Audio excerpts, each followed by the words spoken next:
どうも、ワンピースの謎を解く仮面 YouTuber、ゆえてなんぼのゆでろんです。ありがとうございます。いいね。チャンネル登録してね。今回は週刊少年ジャンプ2022年43号、ワンピース最新話、1061話、未来島エッグヘッドを考察していきます。一緒に考えていきましょう。よろしくお願いします。まだ読んでいない人やコミック派の人は多いネタバレを含む内容です。さらに最新話の考察の場合は語呂合わせ考察が続きますから、苦手な人は今すぐ動画をストップしてください。よろしいでしょうか。行きましょう。1061話のスタートはボニーを助けるチョッパーとルフィ。ボニーは下を見てと叫んでいます。なんと海の下に潜んでいたのは巨大なサメ型ロボット。これが1061話の話数の語呂合わせ1つ目、ドロイド。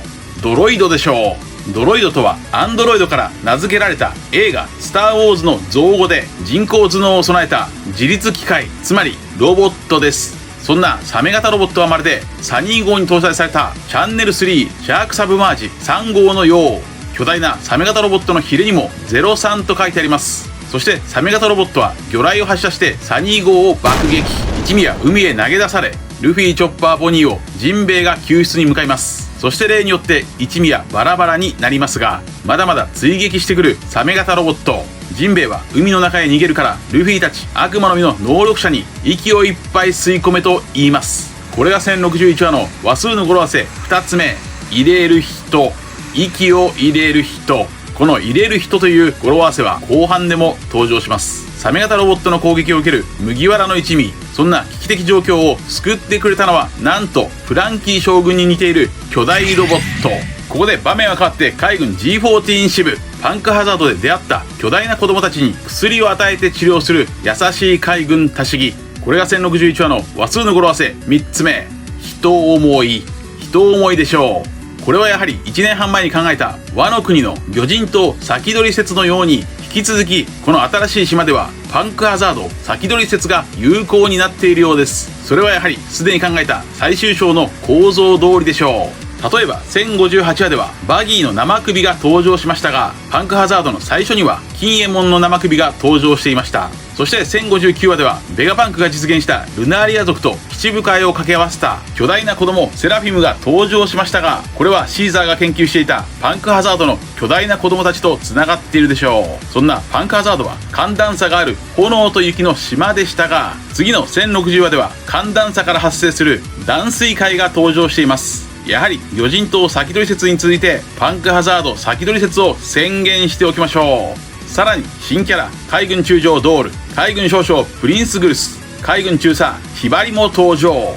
ヘルメッポは王子と呼ぶグルスにコビーを助けるために海賊島8の末セラフィムを連れて攻め込もうと直談判しています。そんなコビーを思う優しいヘルメッポも人思いでしょう。場面は変わってルフィとボニー。ルフィはボニーのことを知らないといい、ボニーはドエロい体を披露してくれてます。こりゃドエロイド。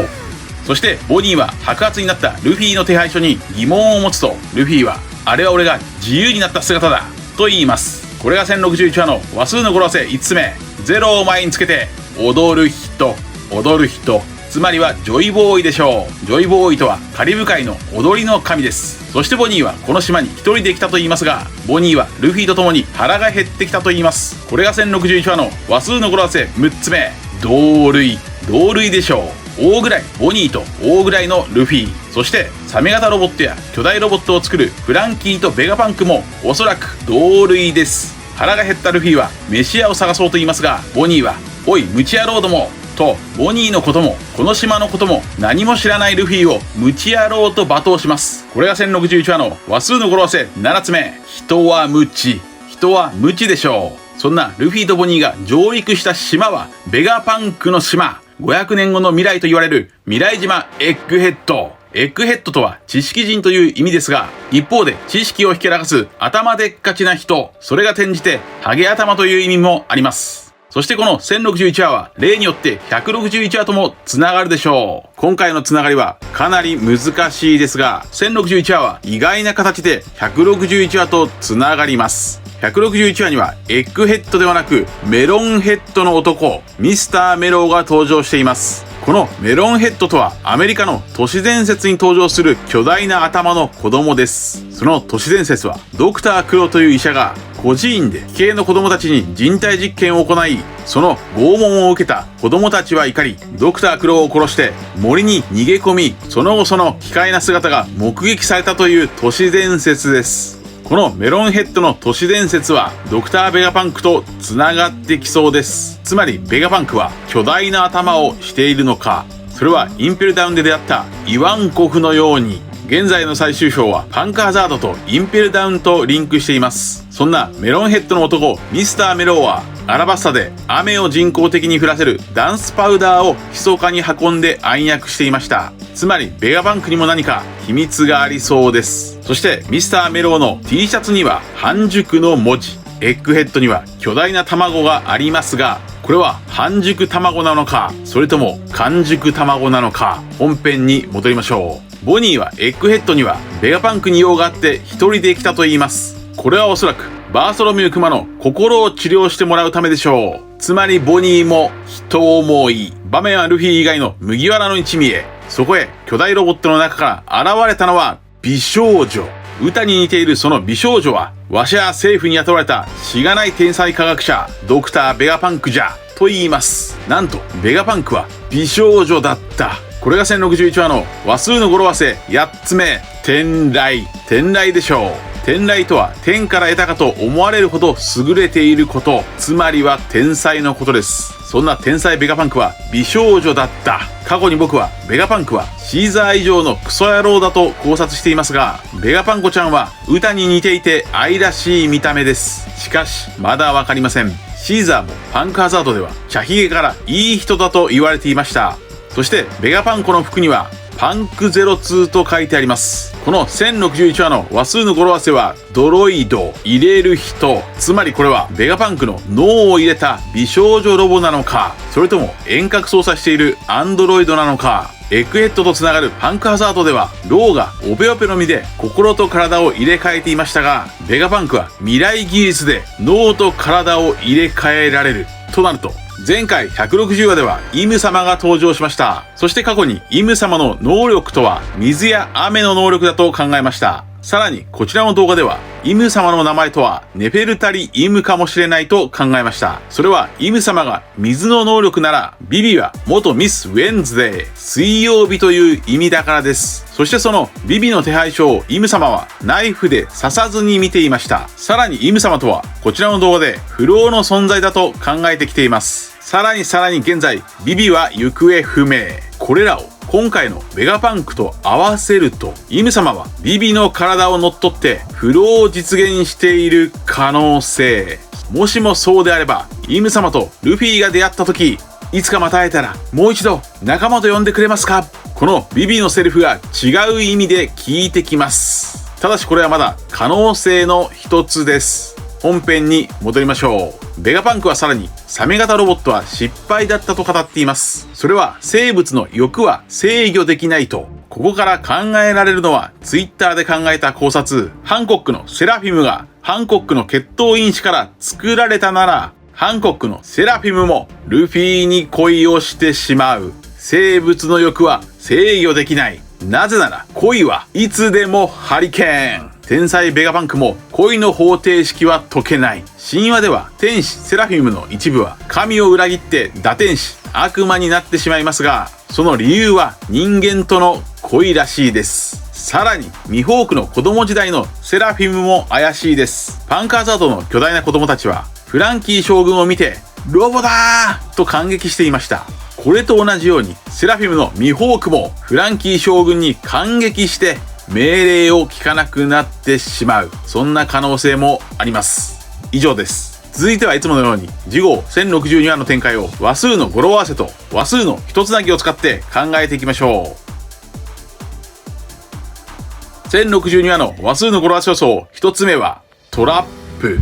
トラップというのはどうでしょうか。1062話は例によって62話と162話につなげるでしょう。62話では騙し討ちクリークの毒ガス兵器 MH5 が登場。162話では旅人を騙すワルサギが登場しています。こことつなげるなら162話ではトラップ、つまり何かの罠がルフィたちを襲いそうです。1062話の話数の語呂合わせ予想2つ目はドリブン。ドリブンというのはどうでしょうか。ドリブンとは原動力という意味なので、ベガパンクが様々な研究を行う理由が語られるかもしれません。1062話の話数の転がし予想3つ目は取り分。取り分というのはどうでしょうか。腹が減ったルフィとボニーが食料を取り合うのでしょうか。そして最後にパンクハザード先取り説から今後の展開を予想しましょう。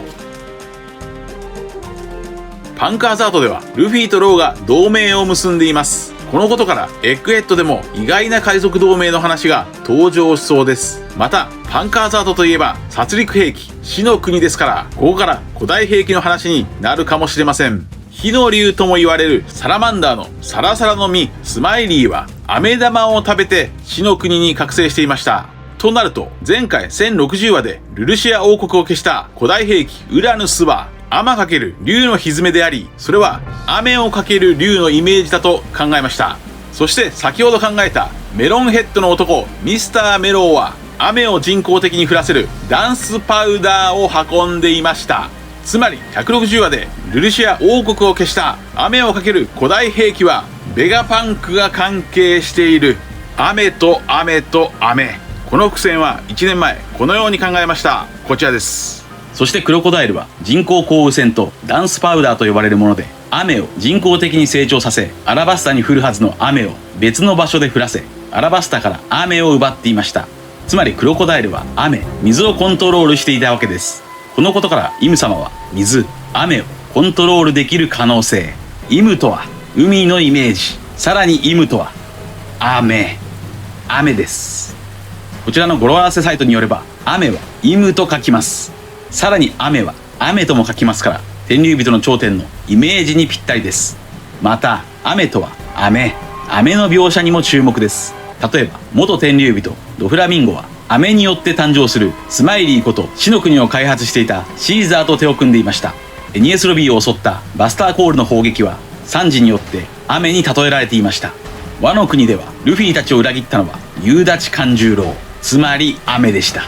そして雨といえば外せないのがペロペロの実シャーロット・ペロスペローでしょう。雨を操るペロスペローは877話でチョッパーとブルックの体全身を雨で固めて窒息させようとしていましたが、ここではビッグマムに寿命を取られ死期が迫っていたペドロが麦わらの一味を世界を夜明けへ導く者たちだと語り、これでお前の魔法は全て解けるよなとダイナマイトに火をつけて、ペドロは自爆してペロスペローの雨の魔法を解いて麦わらの一味を逃しました。このシーンこそが最も重要であると考えます。ペドロが解いたペロスペローの雨の魔法はいわばイム様の雨の魔法とつながるかもしれません。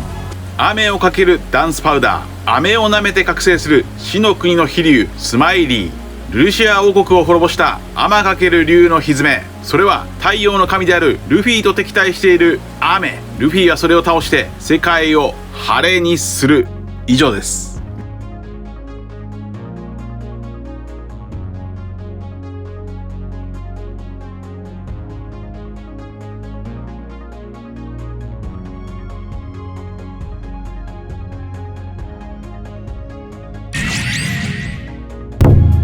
チャンネル登録やコメントよろしくお願いします。